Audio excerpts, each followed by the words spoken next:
Hello there flies and welcome back to the channel. And this week we're going to be doing things a little bit different.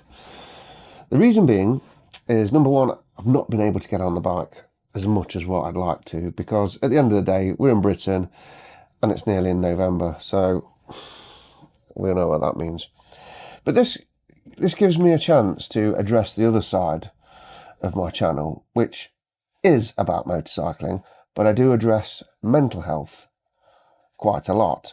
Now, when I started this channel, I explained briefly as I was riding the bike that how motorcycling changed me as a person, how it was good for my mental health.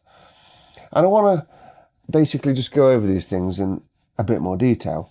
It may not be for everybody, this sort of vlog, but judging by the comments and the emails that I've had regarding mental health, I think I need to, and I want to. So, as I've said before, none of my material, whether on the road, whether I'm going places, touring different places, it's all from my head, how I feel at that time. So what I want to do today is pretend the camera is a person and just talk to you.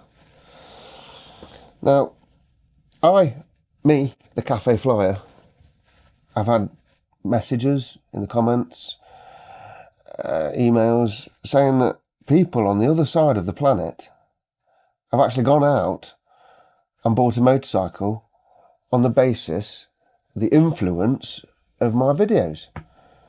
Now, this is pretty hard to understand and actually for my brain to recalibrate this, because, yeah, I really am touched and pleased that people can hit home with this.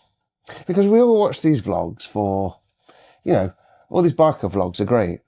This is actually how my story started with YouTube.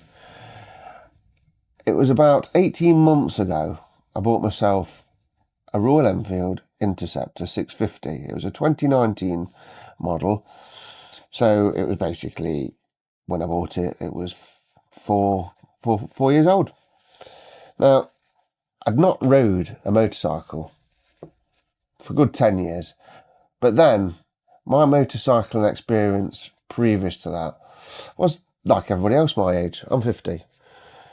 And when we had motorcycles when we was younger, it was because we was on a crap wage, we was an apprentice.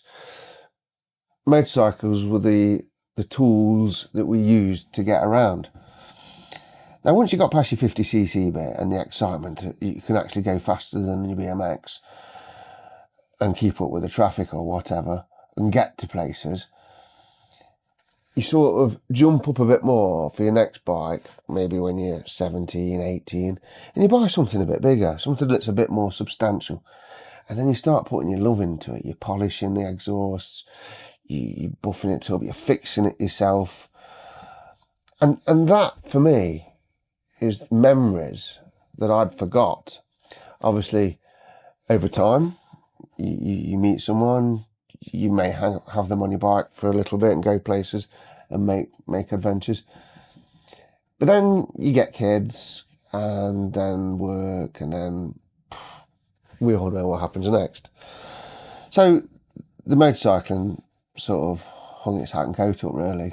Sold the bike, bought a pram. So years later, as a divorced man now, I was going through a bit of a bad spot in my life once that ended.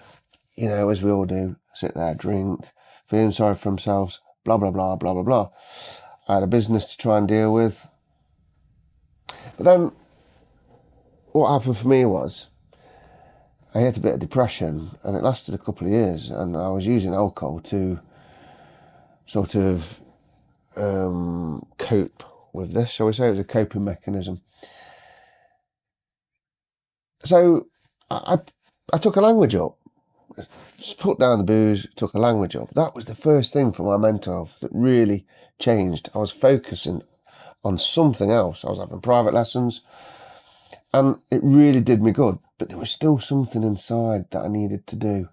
I wasn't in a rush to get back into sort of meeting someone and settling down again. For once in my life, I was free. So I did a bit of camper vanning. I built one because my trade, I have a auto trimming business. I trim cars in leather, motorcycle seats, you name it, I trim it. So I actually did all the interior of a van, converted it all myself, and I took this van on an adventure. Now, at that point, it doesn't matter whether it's on a motorcycle, a camper van, or on anything, on your two feet. It's about going somewhere, doing something, and making memories. We can all get on an aeroplane. We can fly across continents. We never look down. We just see the pool when we get to the other side, and the beer, and the crappy burgers and everything around the pool. A manufactured paradise. But when you're travelling across the land, you're seeing culture. You're seeing and feeling different things. Now, what I did with the camper van, I went from here to Spain. I used my new language to enhance it, which is French, by the way. I did 5 years of French at this point. But I knew something in here was loving the adventure. On the back end of me learning the language and doing all that, I made friends in France, and I've kept in touch. I now go back, sometimes fly, motorcycle, camper van, and none of them speak English, and it just enhances my language more that I've learnt, and I'm really, really proud of that. Coming forward to last year, I decided to get a Royal Enfield Interceptor. Why an Interceptor? Well, because I remember the days of simplicity with motorcycles. So when I was 16, 17, I was buying motorcycles that were 10 years old, which were early 80s motorcycles, Hondas. You could rip them apart, fix them on the spot, get your hands, you remember the smell of the petrol. So fast forward to 2023, having a 2019 motorcycle, there was no gear change indicator on it. It was simple. It was a bike that I recognised. It had the dials, and I liked it. And I liked the fact that it was cheap. And I liked the fact that it was cheap to run. Now, this bike was delivered. I was excited. And I remember, as soon as it was delivered, I sat on it.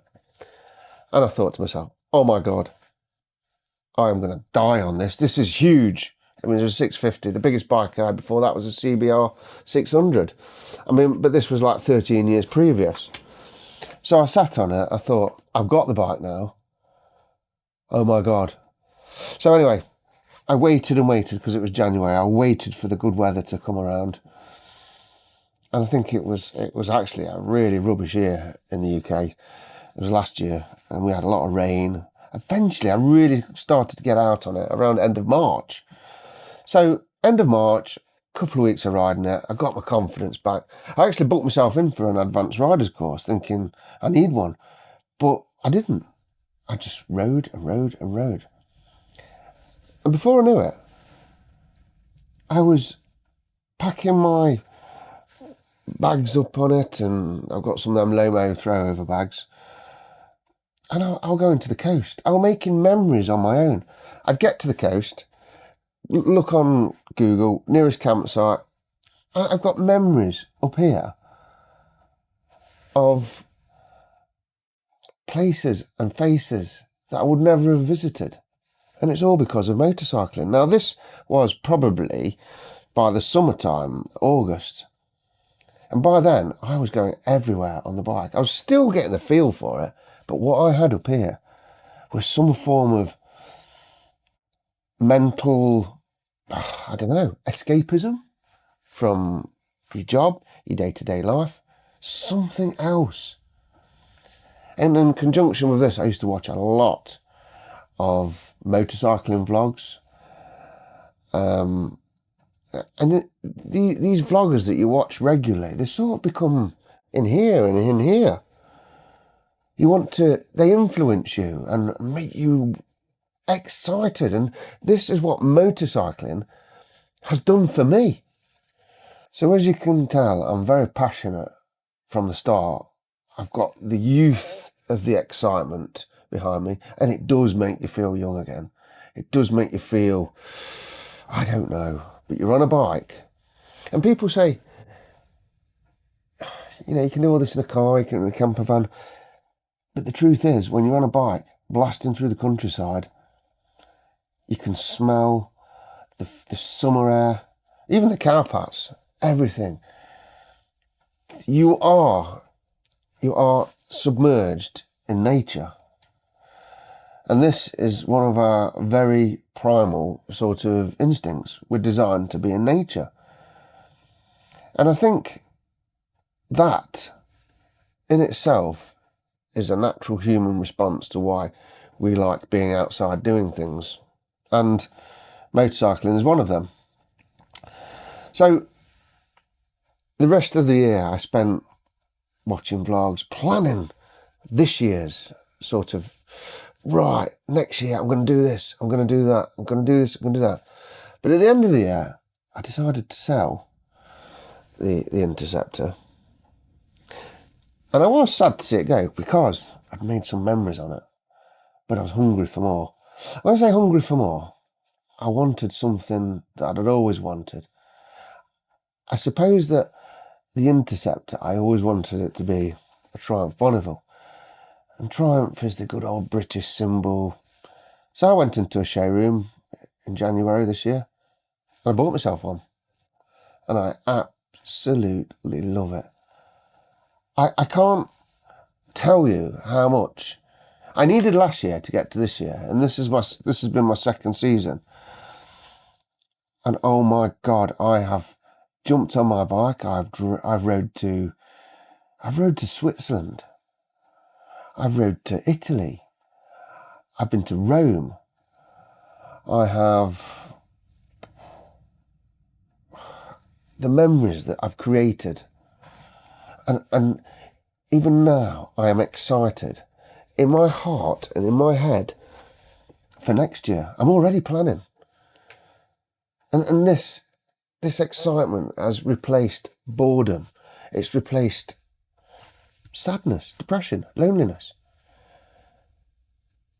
So what I wanted to do was give something back this year that YouTube and the YouTubers gave me last year. So when the cafe flyer, receives messages from people on the other side of the planet relating to my stories, vlogs, basically of depression, and they've gone out and bought a motorcycle, that makes me feel absolutely incredible. The fact that I've helped a couple of people out in this world that I know about. And thank you for giving me the chance to do this for you. So where am I going to go now with the channel? Now, the channel has evolved. Started out with a camera, a motorbike, a helmet. I knew I'd let it roll. I'm not one for planning. I wrote a few words down before this. I talk from the heart at that moment, and I think that's why I've connected with a lot of people. And another thing I'd like to say is thank you for all the subscribers. We've hit over 400 now, and every one of those subscribers, I'd like to say thank you very much. And I hope that I can bring you more encouragement in the future. So, like I say, when I started the channel, it began with me just going out with the camera, filming a few bits. I mean, hell, I was still learning how to use cameras.